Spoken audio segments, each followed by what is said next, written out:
I noticed something the other day, that there were a lot of influencers on our side of the anti-woke cultural aisle that are just saying they love the new Superman movie.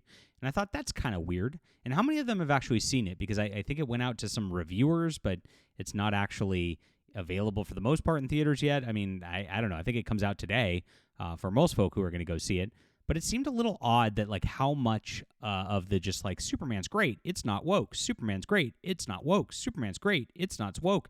I started seeing, and I'm wondering just how much, like always, you get platform manipulation based on algorithms. Now, this is something I see on YouTube a lot, and of course, a lot of the people you end up following get shown to you because the influencers say things that YouTube thinks you want to hear. And so it's changed. It used to be in the Wild West that influencers would influence. They would actually look at something, they'd critically analyze it, and they'd go, this is the opinion that I have, and this is why that is, and my reasoned argument. What do you think? Now I'm seeing a lot more waiting to, of course, kind of ride the algorithm and say what is what people want to hear. I first really started noticing this with Doctor Who, which I covered quite a bit on my main channel, because Doctor Who, there were some rumors going around that Ncuti Gatwa was getting, the black gay doctor, was getting fired. And of course, he quit later on. But at that point, he had not had any determination. The BBC said, no, we've not done anything. In fact, I knew he was contracted through 2028 because of my contact at Bad Wolf Productions. That was the option they had. So they wanted him there. It's just he wanted out at that juncture because he knew the writing on the wall was really bad with the ratings. Now, all of these videos popped up on the same day saying, Doctor Who fired, woke Doctor Who fired, it's dead. And I came out with a video saying, actually, guys, I know everybody's saying this, but here's what's actually happening. And I laid out what I just laid out. And I watch my usual Doctor Who videos when I do cover kind of, the truth of what people want to hear, which I always just tell the truth, do very, very well. And this one did about 1/10 of that when I was telling something that people didn't want to hear. They wanted to hear that the guy was fired, but I tell the accurate truth, right? So I was like, that's a major problem going on right now with the media. So I decided to A/B test this yesterday on X with the Superman movie, and I will show you some results that are really telling to how the algorithm right now and how AI is actually manipulating people right now, and especially influencers, into doing certain opinions so that they can get themselves further up on the algorithm rather than actually just having people tell honest opinions. Now, I just looked up Superman right now, and I follow Nerdrotic. He's at the top here. I'm not commenting on Nerdrotic's take. Nerdrotic's actually going against the grain on this one. He's actually saying the film's not good. And whereas most people are going, it's great, it's super fun. So this is not a commentary on him just pulling it up. Like I said, I just looked up Superman. I'm going to go down and just kind of show what people are saying on Superman that are on the top here, just in terms of what people are saying, just to kind of give that perspective of like what I'm seeing of why everybody's saying it's not woke, it's good, it's not woke, it's good on this film, which is kind of suspect to me at this juncture. I'm noticing, guys. It's very dangerous when I notice, and of course, I do tell the things that I see and that I could objectively prove, not just what people want to hear. And that's kind of the difference between what I've been doing and what Comicsgate's been doing over the last several years, guys. So please hit the like and subscribe button. I've been coming out with new books all the time, and this is my comic Substack. And so I'm putting up Flying Sparks a page at a time. We just finished page 22 of the second issue. This is where the second issue ends, and it sets up quite a deal for the third issue, and that's really where things start to take off and get really, really good. My first couple issues are set up, and I explain why. I've got a commentary video coming out tomorrow on exactly what happened with Flying Sparks and why it is set up the way it is. There's a lot that went into it. You can also see that Extra Sensory issue 1 pages 5 through 8 are up for paid subscribers. So now I've got some exclusive books that are only on here. It's also on Subscribestar. If you're on there, you're not missing anything. But if you're a Subscribestar supporter or you're on here, this is where we're making comics because this is the future. And the way that things went wrong is the movement that was going on in comics to try to fight Marvel and DC a few years back was a point where they just copied all the things Marvel and DC did with people from Marvel and DC. So it ended up a disaster. That's what Comicsgate ended up being. They were all about like, oh, you've got a 48-hour variant cover that this one's blue instead of green. Get it now, FOMO, and tried to just extract money out of pay pigs, right? That's what they did. Now, the real healthy comics on the internet are coming out of Webtoon and Tapas and webcomics and the like, Arcaven comics, and they exist on subscription models like this. So what happens is people start reading, and I put up, most of the content for free, and then you guys can support and actually help build a community that actually cares about the reading of the books on something like Substack or Subscribestar. And I'm on Subscribestar and Substack because Patreon banned me because I hate speech, right? The usual. They don't want us to succeed over here. But if you look at most webcomic creators, that's how they're doing very, very well, and they have a lot of subscribers doing so. That culture needs to be built on our side of the aisle, and that's what we're starting to do here. So grab this, sign up in the description below. Thank you guys for making this a huge success as it's been growing so far, and we're posting new content every single day, which is super, super exciting. Thanks, guys, for being here. It's in the description below, as I said. And yes, you can also go to my online bookstore and grab stuff there if you want. You can also follow my ex. So yeah, let's look at the Superman stuff. Superman James Gunn review drops today. He said he didn't like it already, so we kind of know where that's going. This one, there used to be a time where Superman would have been sold out in a matter of hours. This is weird. You see this all the time with these, blockbuster movies having these empty tickets. I'm glad we're arguing about quality of the film based on the writing and directing based on the rather than the social political bullshit when it comes to Superman. Now, this is pretty interesting, and there's a directive, I think, not to talk about political and social stuff at this point. There is a online movement I've noticed in 2025 to say, woke is dead. There's no woke anymore. We don't talk about that anymore.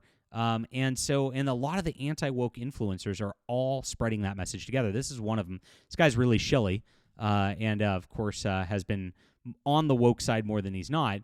Interesting. I'll have to see the movie to see what the subtexts are because I know they're in there. I mean, it's just I think that most people,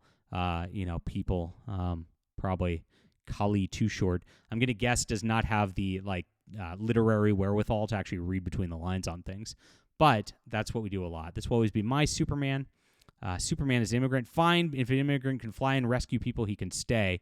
It's pretty funny right there. Alex Ross posts Superman thing.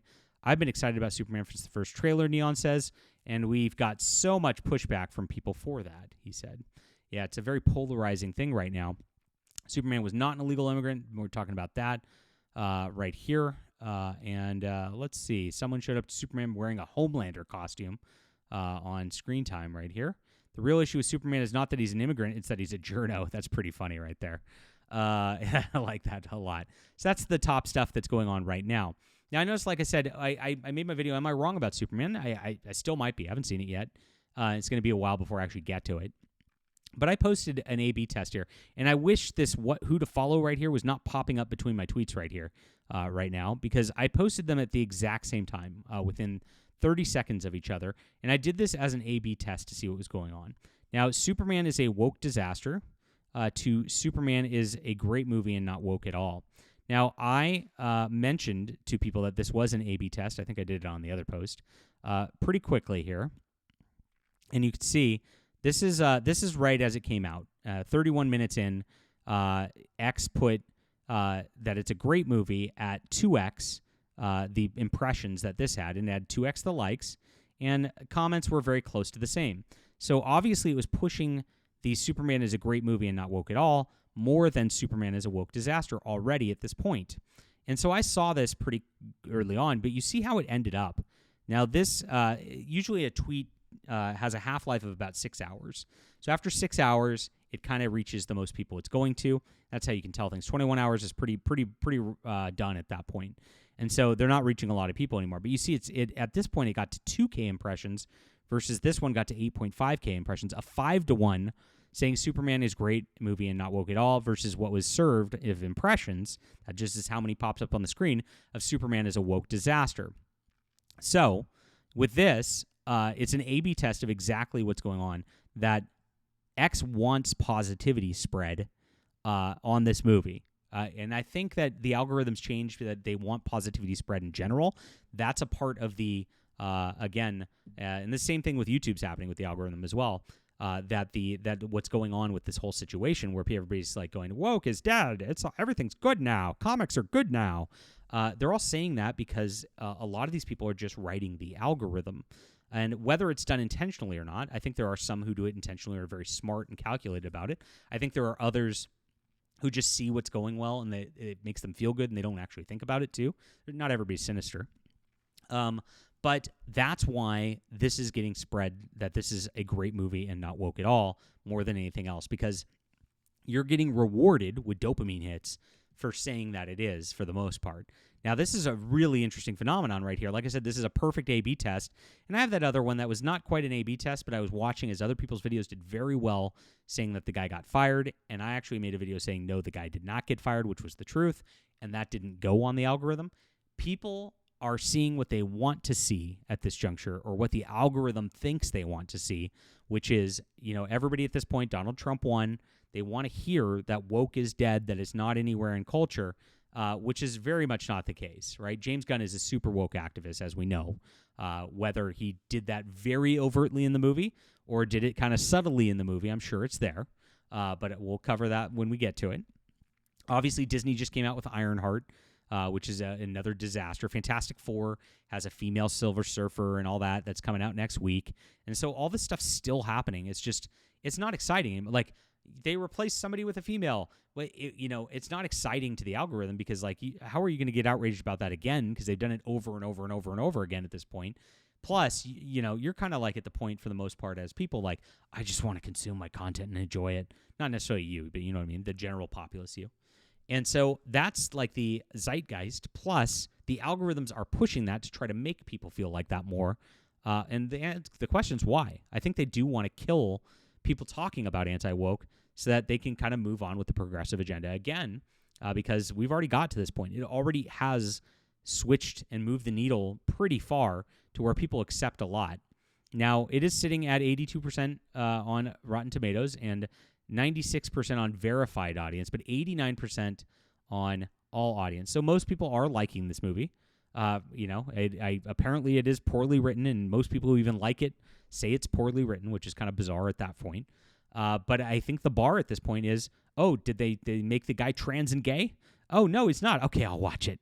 I think they've lowered the bar that far, and I really think that's where people are at these days. Interesting analysis right there. What do you think about my A/B test? Leave a comment down below. Am I just a conspiracy theorist reading too much into things? I know these algorithms manipulate a lot. It's kind of crazy. Please hit the like and subscribe button and just read our comics, guys. This is a lot of fun right here. I wrote some great stuff. If you like what Superman should be, I think you'll really enjoy Flying Sparks. And we're building a great community here that's really about comics. Comics first, my friends. And we'll be back soon.